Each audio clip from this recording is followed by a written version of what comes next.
Shout out to G-Man Boxing. Where's the piss bottle? It's over there.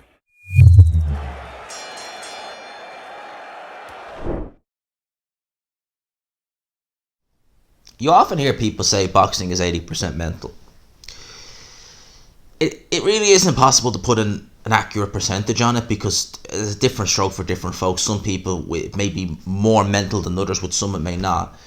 But this whole Deontay Wilder, Tyson Fury, the trilogy fight, with what Deontay Wilder's been coming out with since the loss, basically, I've never seen anything like it. In all my years watching boxing, I've never seen someone make so many excuses over one loss when it's clear as daylight to see what happened in that rematch fight with Tyson Fury last year. Deontay Wilder was just beaten by the better man. But Deontay Wilder, I think immediately after the fight, said, "I don't want to make excuses." And then he said, "Oh, but this. I don't want to make excuses, but I'm just going to make them anyway." Righty-o, ho-ho. I believe after the fight he said he was injured. Then it was the suit. The suit was too heavy and it weighed him down. Then we got the glove gate situation, which, I mean, people, I've done that to death.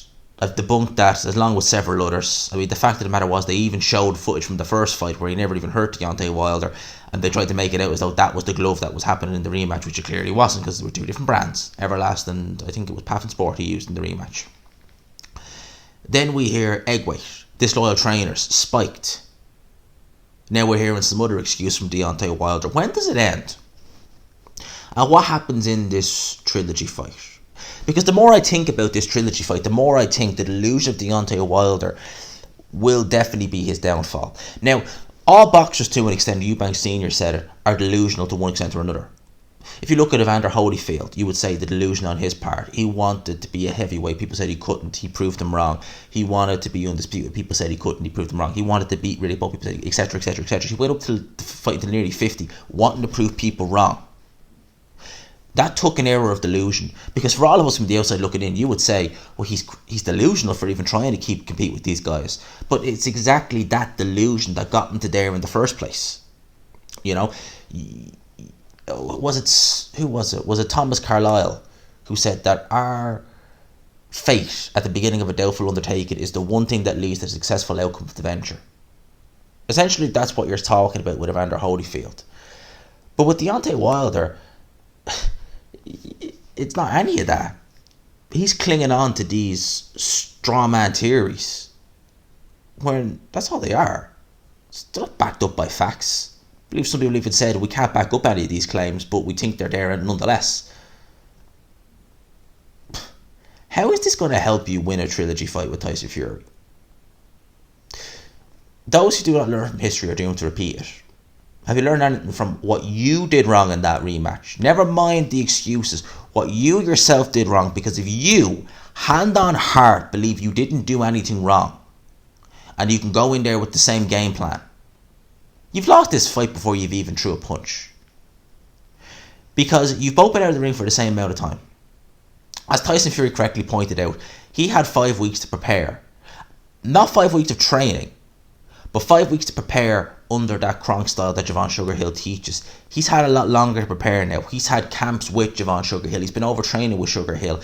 He's been able to get used to that said style. Right? So he can improve on what he did, believe it or not, because he's had more time to get used to it. If you believe that just looking for one shot, nothing else is going to win you that fight when it didn't win you the rematch, as I said, you've lost before you've even gone in there. Deontay Wilder, as I said, is clinging on to these beliefs that he was set up, that it was the referee, it was disloyal corner, it was, spiked water, glove gate, etc., etc. Well, what happens when he takes a stiff shot from Tyson Fury? And it's this trilogy fight where it's a different set, everything's different. What happens then? Does the memory of that rematch come into your mind? Does the knowledge of knowing everything is BS come into your mind, or what happens then? What do you do? I suspect Deontay Wilder is going to capitulate mentally in this fight quite quickly. I'm looking forward to this. I am. I'm looking forward to this because A part of me actually does believe that maybe Deontay Wilder may not capitulate, and in which case we may actually see Deontay Wilder be dangerous. Make no mistake about it, I will be picking Tyson Fury to win this fight heavily. I make no mistake about this. People have said this about me before, and it actually irritates me because they always say, "Yo, G, you just hate Deontay Wilder, don't you?" No. I've said before, he is my favourite heavyweight to watch. When he was on the cump, I was a fan of Deontay Wilder. But I have to call BS where I see it. And these excuses are just that. They're BS. I'm not going to call it any other way. It's BS. Do I hate Deontay Wilder? No, of course I don't. I don't hate anyone. Do I like him as a person? Sure as hell not. Would he be someone I'd want to associate myself with? Hell no. But as a fighter, entertaining. But I love the mental side of boxing. And from what I've seen with Deontay Wilder, it's just bizarre. It's delusion on a grand scale. I mean, he doesn't even want... He had so much issues with Paulie Malignaggi because Paulie Malignaggi said he lost the first Tyson Fury fight. If you can't deal with criticism, and that's criticism, he's saying he thought you lost the first fight. You know what you do? You say, okay, you thought I lost the first fight? Alright, well, I'm gonna win beyond all reasonable doubt. You're not just gonna go and be like, I don't want him around and start making comments and say this, say that. What? Seriously? And I believe Malignaggi even made comments to the Luis Ortiz fight, the first one, which many people don't talk about, which actually, shout out to, I forget who it was in the comment section who mentioned it, but you need to remember, Wilder was bought time in that 8th round. After he was hurt badly in the 7th by Luis Ortiz, the start of that 8th round, the doctor came in and he bought time for Deontay Wilder, I think 20-something seconds, which meant that he had over a minute to recover from the 7th round, which was a bad round for him. People don't mention that. And when you do, oh, you don't mention that, you're a hater. Well, it's facts, it's there for everyone to see. You know, I'm just saying. This trilogy fight it's interesting. You know, as I said before, originally I just was like, really? The trilogy? Really? Do we have to see? But now, I'm intrigued, because I'm intrigued of what's going to happen. I'm picking Tyson Fury to win the fight. If Deontay Wilder, make no mistake about this, if anyone wants to say, you're just a hater. If he goes in there and beats Tyson Fury, and he does it with improvements, if he does it in general, I will hold my hand up and say, I was wrong. Deontay Wilder won. Fair play. Let's get undisputed with the winner of AJ Usyk.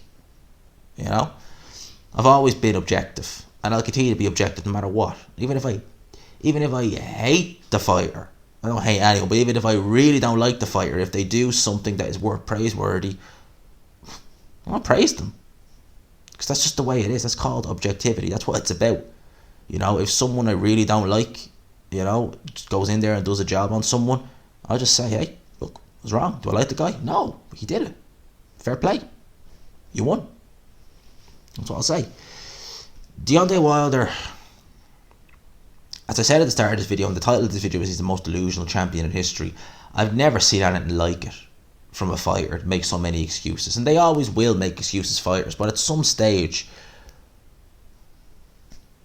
like Amir Khan used to say he was weight drained, make an excuse for why he lost. And yeah, to some extent you could say maybe at lightweight, maybe yeah. But you kind of look at it and just be like, really, now at this stage?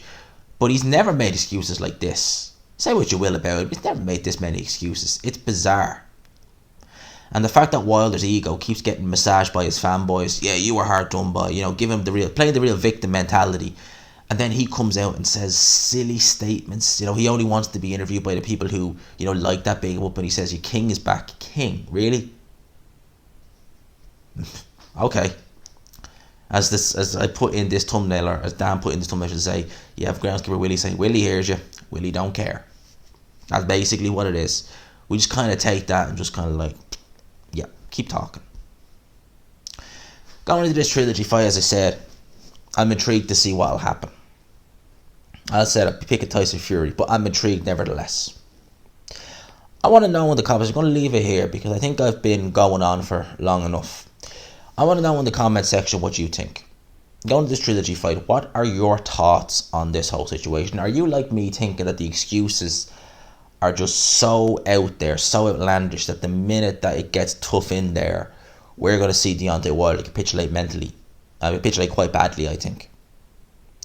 Let me know in the comment section. I hope you enjoyed the video. I hope I haven't been going on too long, and I always want to try and keep it as straightforward as I can, almost, but I think I've gone a bit off in this one. I have just finished recording a nearly 40-minute long video for the second channel.